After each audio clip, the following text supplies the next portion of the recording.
That's going to walk the line here with what we're doing with the overload is we're doing the same exercises we did last week, but we're making them more intense. So the new stimulus is the added intensity, the added volume, more time under tension, whatever it is, it's somehow got to be harder.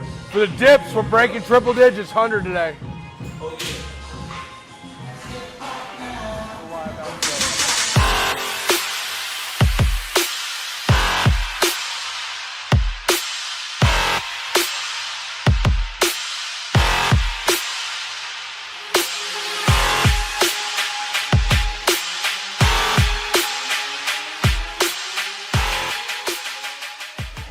Today, it's obvious we increase the intensity on things. I mean, you can see with the amount of weight he's using. That first week, barely did 235. Now third week, we're gonna be up to 255. So this is where it's at. You want to get bigger, you're gonna have to get stronger. Doesn't matter how many followers on Instagram you have, how many people listen to your Snapchat. You need to concentrate, drop your IQ to caveman level, and just dominate his pig iron.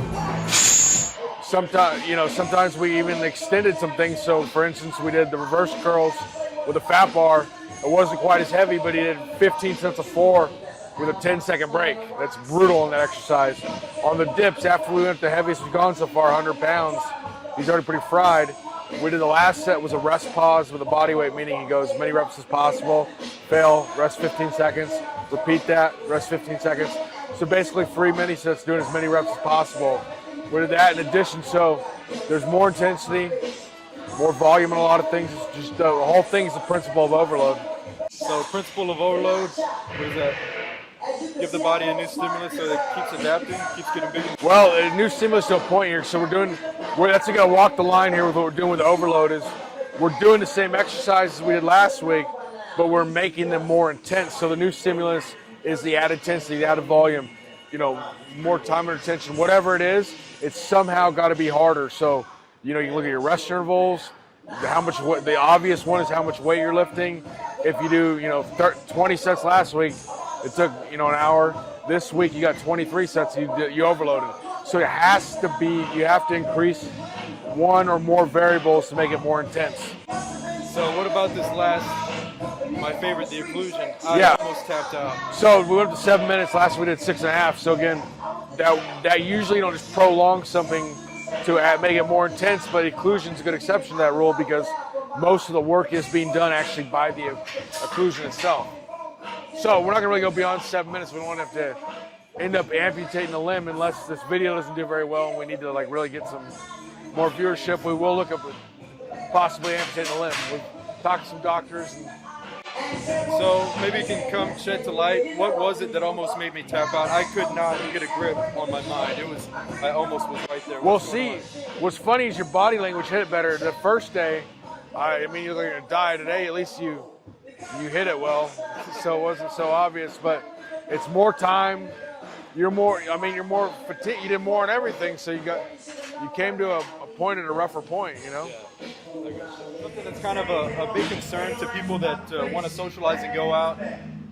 Question is, can I make the type of gains I want in the gym physically and, of course, growth-wise while socializing, drinking, and carrying on? Well, I'd say first off, if you have to take drinks to socialize with people, you may need to go to some of those cotillion schools and learn manners and learn how to actually act. But good point. Okay, so there's a number of it adversely affects protein synthesis, so you're basically breaking down more than you're building up, to put it simply, okay? It adversely affects every muscle building hormone that can help you. And this is not just one, could this include just one drink? Well, that's where the debate goes. I think most people that can't carry a conversation without drinking are probably having more than one drink. You know what I mean? So I don't know where the moderation point would cut off, but so let's put it this way: the bro science answer is most jack people I've trained are total teetotalers. They don't touch the stuff. So I'm not saying anything makes you a bad person. I'm just saying if you want to maximize gains. Think of it, even affects your sleep cycles.